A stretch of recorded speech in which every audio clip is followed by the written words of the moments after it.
All right, so the next one is Scandal, which I'm just going to flip it over. I gave an A. Oh, finally, we got one the same. There are damn cookies. I don't know. It's know. fine. We don't really deserve cookies, but anyway, it's just glaring at me. We always deserve cookies, guys. I don't really, this is a show that, I write about from time to time. I don't cover week to week, and it's the kind of show that I don't want to cover week to week because I enjoy just sitting back and watching it as a fan. And I think that if I covered it week to week, it would take a lot of the enjoyment and the holy shit surprise out of it for me.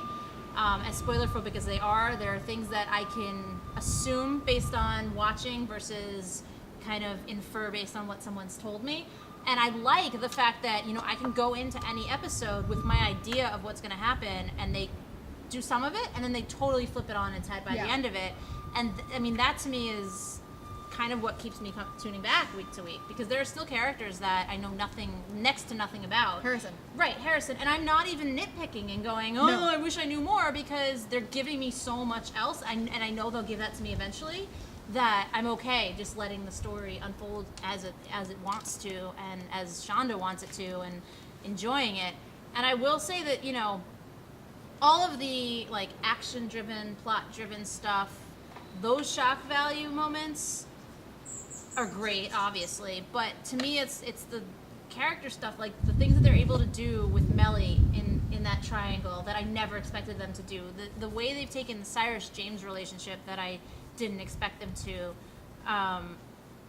The Huck's whole backstory with his lost family, amazing. All of those things. I know all of those things. I was just I don't know how you do this, especially because they don't seem to go into it knowing exactly what's yet it works. They went into the season not knowing they were going to have the last 9 episodes. It's crazy. Right, and that's what I'm fascinated about on a storytelling level is the fact that it can all work so well, even though they don't know it's coming. And shows that do know things are coming can't set them up that well. So I think to me, just looking at the show as kind of the model of what can be done when everything's firing on all cylinders, I'm just amazed by it week to week. And yeah, there are some things that get a little crazy and outlandish and whatever, but I'm along for the ride because they've sold me. They've said, yes, it's a heightened world, and yes, some of this, whether you just don't really know how deep government can be dirty or not, some of it will be out there, and it's okay because that is the world we've set up, and we've set it up in a way that it just is. It just feels so real regardless. Right. So I'm obsessed, completely on board, loving it. Yeah, this is a show that it's so weird, because we've been watching it for almost 2 years at this point. But it's only been a part of the national culture for 14 months, because we saw the pilot, and then we saw a couple episodes afterwards on the set of the finale in season 1. So I feel I've been loving the show, but it's been a weird thing because I also think honestly season 2 though.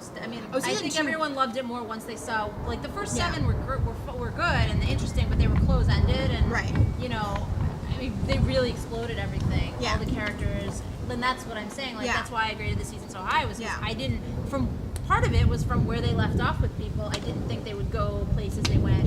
A, so quickly, and B, at all. Yeah, it's the thing where it's I really, really liked season 1. And then season 2 came and things got crazy. And I'm not sure if I'm watching Scandal wrong in some ways, because I feel David Rosen and Cyrus are my favorite characters. There's no wrong way to watch it. I know, but it's a show like this, you're going to gravitate towards whatever character you gravitate towards. It says more about you than it does about anything else. Those are the two opposite characters. But it's not a bad thing. It's a character like David Rosen's a perfect example of not knowing where he's going to go, and it all works anyway. Yeah. Him walking around Pope & Associates eating cereal when they first took him in, everyone's like, oh, he just wants to fit in. But then going back and going, wait, he's been betraying them this whole time, so that wasn't him just trying to fit in. That was him kind of smugly being I've got the drop on you and you have no idea. Genius. It's one of those things where it's part of me thinks that the series is going to end with David Rosen being the only one of these people not in jail. Because I feel every other person... I don't know. Maybe Harrison. I think they can set David Rosen up once they figure things out. But I'm saying I feel everyone else at this point is basically just biding their time until they end up in some sort of lockup. Well, Quinn. she's gonna go off the rails. Oh, we all God, know Quinn's yeah. losing it. But I mean, it's a fascinating thing because one thing that you and I have not really touched upon in this however many minute spiel already is Fitz and Olivia, because Right. you know, and it's fascinating to me because I just feel like that's the obvious. but Like even, everyone's, what can we say that hasn't been said? well, that's actually an interesting thing because I feel like I'm watching it in a different boat than a lot of people most days. Because I think I really like Olivia, and I actually didn't mind Fitz and Olivia together and that twisted relationship because it was okay for a while, and then it started to really bother me. Like in the last. It's supposed to, though. No, but I mean in the sense that I actively do not want them together. But I don't think that's a problem. Like, No, I mean, at the start of the show, back in the first 7 Right. episodes, I was like, I said to Tony on a red carpet something about them being the heart of the show. Right. I don't feel that way anymore. I Right. think that relationship obviously has been proven to be very twisted, and Shonda herself has said they're not great people, they're not necessarily great Of together, course. but do you root for them? And aren't all relationships a little Right. bit fucked up? So, I mean, and that's the thing. It's like, you know, I was watching I think it was the finale episode where Cyrus was basically saying, "This is not, you know, Romeo and Juliet died.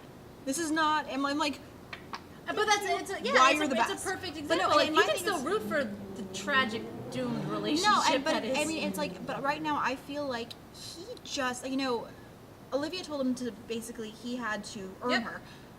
I don't feel he has, and I feel like right now I feel like it's a very fascinating thing. I am obsessed with Scandal. Like I love it. I like want to talk about it obsessively. I don't care. Like I love it. Like unlike you, I don't really want to cover it every week because I want to be able to enjoy it. Right. And, like, because a lot of shows I go into knowing And it every changes twist, the way and you it watch changes it. the way I watch it. And like, it's not a bad thing. It's not like I'm complaining because I'm not. But at the same No, time, but it's it's- like it's just there are some different. shows that you like. I love also do a previous show. I love watching Parks and Rec because I don't cover it obsessively. Right, So I it's like what- being able to watch something and just enjoy it. And it's like I feel like, you know, considering how much the show is blown up on social media and the I'm not gonna even use her couple name because it's no. The Fitz and Olivia fans seem to be a lot of what drives the conversation. Oh, and sure. and it's very but I fascinating. think, I mean, shippers Of drive course. every show But it's conversation. just it's fascinating to me because I feel like I'm watching it and like a lot of people are watching that for that. Like I've seen people saying at the end of the finale, I'm done with the show, which they're not done with the show. We know that. But it's like, you know, they feel like this is the reason, like you said, this is the heart of the show that you had said that you Well, told it to Tony yeah. last year. So to me it's like, But- I feel like I'm watching this and I'm like, there are things that are I can see rooting for them eventually. But like right now, dude, he is messed up, and I feel like, and I'm not saying that, you know, you can't have two messed up people in a relationship because God knows No, I've I know loved Grey's that. Anatomy. But and isn't I've- that like that's the journey? Like you said a minute ago, like she said earn me and he hasn't yet, but that's the journey we're gonna watch, whether he does or not. Yes. And whether he does to her satisfaction versus our satisfaction See, is gonna be different. And that's the thing, and because I feel like she said earn me, and I feel like the show seems to be indicating that he has earned her at this Oh, point. no. Because I feel like don't think that so. sitting down scene, like I'm gonna watch you watch me give this up for you. but then I- he didn't. No, but I'm saying I feel like the show meant that as their grand dramatic gesture to Right. make him And worth it had for her. he done it, maybe. But he didn't do it. I mean, he did it, but he did it under different terms. That's what I mean. Like And I'm not. it's not It's just one of those things where it's like I think. I mean, this is a weird thing 'cause it's not about the triangle, but I feel like, you know, I would much rather see her with Scott Foley's character right now because I like that they threw him in the hole. I really Oh. did. Nothing against. Well, I don't even care. I mean, no. I just felt like that character. He served his purpose. I'm not disagreeing with Like that. I don't want to. I don't need to see him long. I don't need to see him long term either. But my thing is like, you were spying on her. That's not romantic. That's Oh no! No creepy one and said it was romantic. Okay, no one on the show said it was romantic. no. The show didn't paint that. No. That's what I'm But saying. That's You what I'm saying. project. But I'm saying I feel like So- I'm watching it in a different boat from a lot of the people who are watching. It's like I see things on Twitter, I Okay. see things on Tumblr, Okay. where people are like, "This is the most romantic Of course, thing." but like, I'm that's no, their it's creepy. opinion and perception. Like Yeah. that's not what the show is telling Yeah. them. So I don't worry about what other people think because, like, I mean, that's what like we all have different opinions. We all bring different things when we What? watch. Shocking. The point is that you can get something different out of the show because of what you bring to Right. it. Like you're not just sitting back and like Yeah. taking it as entertainment value. Like obviously people focus on the Fitz and Olivia relationship partially, I think, because it's the constant. Like Yeah. you know, from week to week, you don't know what's going to happen, but Well, you you've got know the that gladiators. element is huge, and like yeah, then you've had the mole, and that's an element, but you didn't really know what was Who shot going on, Fitz, and yeah. yeah, exactly. But like that's the one thing that you can always come back to, and you can always talk about how it's grown or evolved or devolved week to week. And you know, on an intellectual level, for a lot of people, I don't know that that's why they're saying it, but like subconsciously, I think that's the easiest way we gravitate to a show is because we either identify with the relationship or we want to identify with the relationship.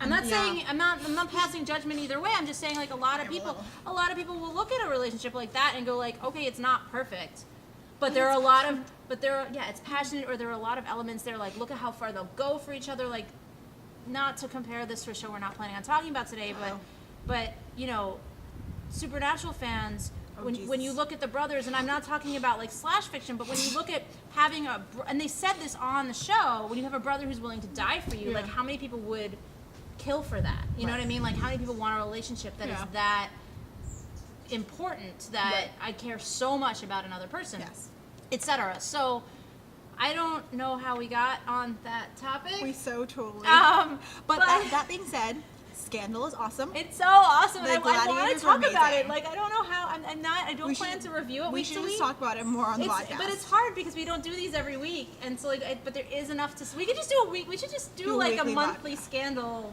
podcast or something. Would you guys watch that if we did that? Yeah, you have to let us know because we would totally do it. Yeah, and you could like tweet us comments or questions or topics to talk about on the podcast to get involved. I don't know.